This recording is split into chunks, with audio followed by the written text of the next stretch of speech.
Buongiorno da Palermo, sono Francesca Mezzatesta, storico e critico d'arte.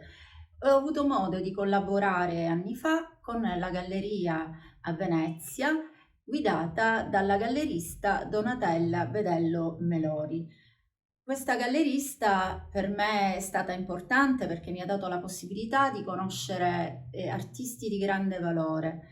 Ed è proprio di questo che voglio parlare oggi, di Lucia Sarto, un'artista che mi ha presentato e che mi ha aperto uno scenario bellissimo del panorama artistico italiano.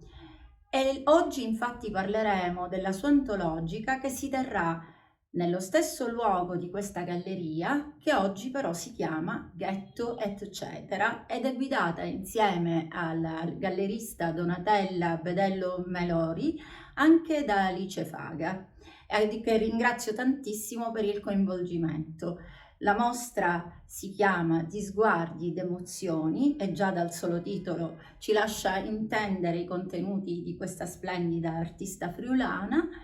E poi si terrà dall'8 al 28 maggio, aprendosi l'8 maggio alle ore 12, ma sarà visibile anche via internet.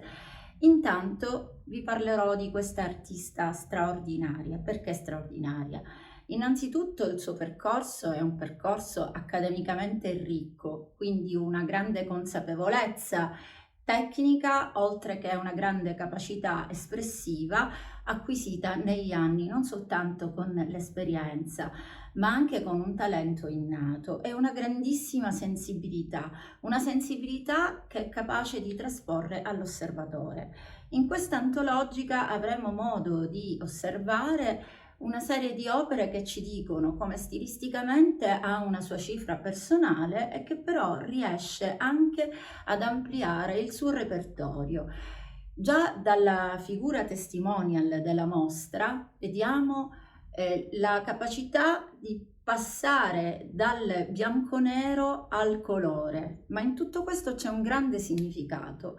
Il significato sta nel fatto che l'artista ama moltissimo catturare l'attimo, non soltanto nei paesaggi, ma anche nei personaggi, dove dà un grande aspetto introspettivo e quindi utilizzerà in questo caso nei personaggi il bianco e nero, una strategia utilizzata da moltissimi registi soprattutto americani.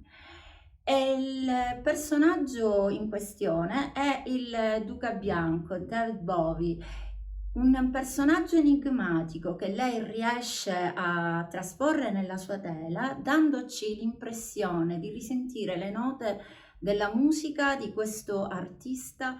Nella serie dei personaggi ritroviamo anche la storia della musica, ad esempio rappresentata già dagli anni 60, ma anche dagli anni 50, con la figura per esempio di Frank Sinatra, che pur sembrando sempre bicolore, però è attraversata anche dalle striature celesti e sembra già di vedere ed immaginare quello sguardo carismatico che dà sul blu e che ricorderemo tutti e che un giornalista infatti disse che rappresentava l'Old Blue Sky dell'America, una musica che ha rappresentato per più di 60 anni un grande artista nel palcoscenico musicale.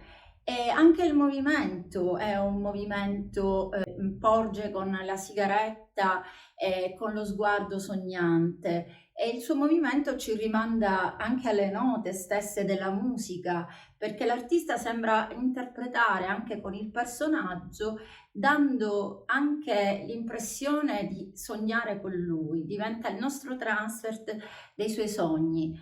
E oltre a lui vedremo anche la serie successiva dei personaggi dei Beatles, ognuno con la loro personalità, da John Lennon a Paul McCartney, visti in maniera ritmica.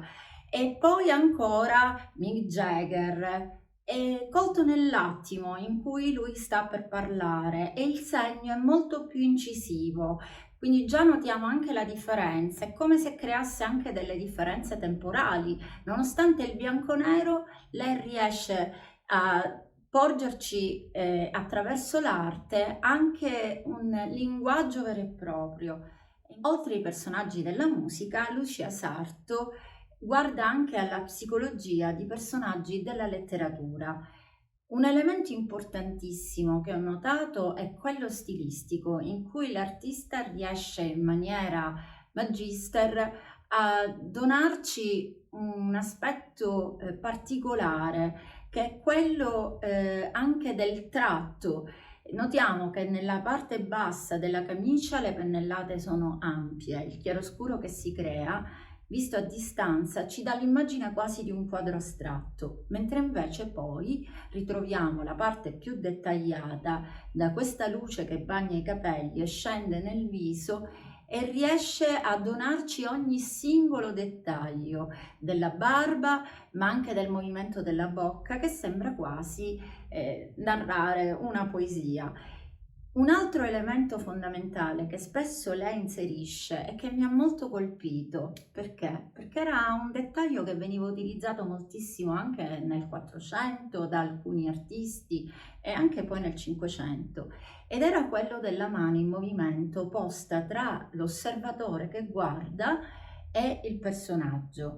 Qui Bukowski incede con la sigaretta e con lo sguardo, catturando proprio l'attenzione. E a questo dei personaggi dobbiamo assolutissimamente parlare di un altro repertorio dell'artista che l'ha resa celebre in tantissime mostre in tutto il mondo. Ricordiamo che Lucia Sarto ha esposto a Tokyo, a New York, ad Aquisgrana, a Parigi. Sarebbero veramente tanti da elencare le gallerie e i musei dove è stata apprezzata sia da critici, dalla stampa e dal pubblico.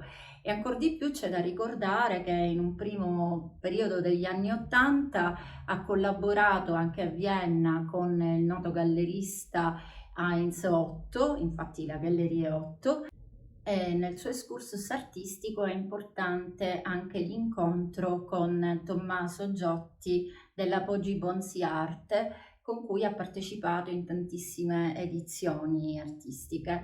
Successivamente verranno esposte le sue opere per quella che per lei è anche una grande amica, oltre che una gallerista, che ha avuto modo di ampliare la promozione di queste splendide opere di Lucia Sarto, e mi riferisco proprio a Donatella Bedello Melori. Tra le sue opere che riguardano i paesaggi riscontriamo invece un colore molto brillante e vibratile. È una serie di successioni di linee e di colori che vanno da questi prati di girasole, di papaveri, e che sono illuminati da una luce colta in quell'attimo della giornata. Anni fa anche il titolo di una sua mostra, che era La poesia dell'attimo, ci lascia intendere come nella cifra di Lucia Sarto vi è questo ragionamento anche un po' in plein air, di cogliere i momenti della giornata, ma anche quelli stagionali, quelli delle emozioni, quelli dei sentimenti, che sono poi il motivo ricorrente di tutta la sua pittura.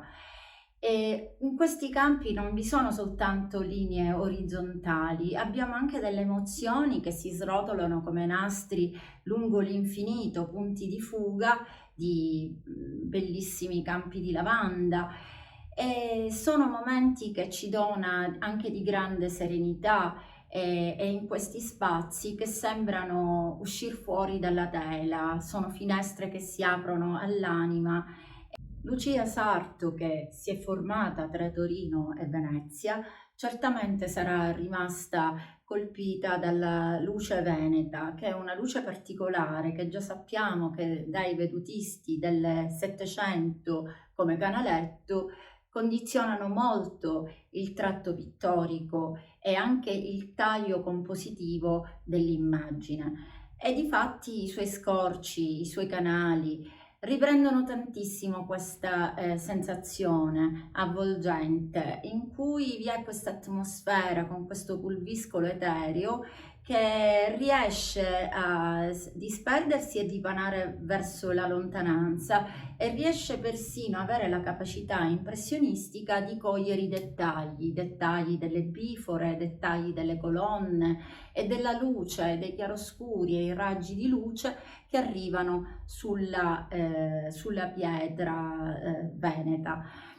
E oltre questo aspetto urbanistico e paesaggistico, abbiamo anche un aspetto di luce interna che riesce a essere calda e sensuale. Tra le tematiche affrontate vi è anche quella della danza, il calore avvolgente anche di ambienti chiusi, quindi la capacità di spaziare sempre nella ricerca della luce, sia con gli ambienti esterni che con gli ambienti interni.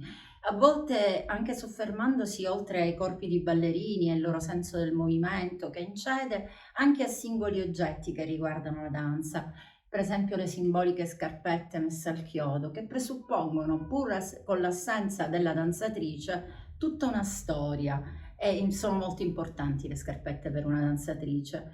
Perché sempre Lucia Sarto in ogni sua opera si focalizza su elementi importantissimi, non soltanto emozionali, ma anche e soprattutto quelli che riguardano la vita e l'amore.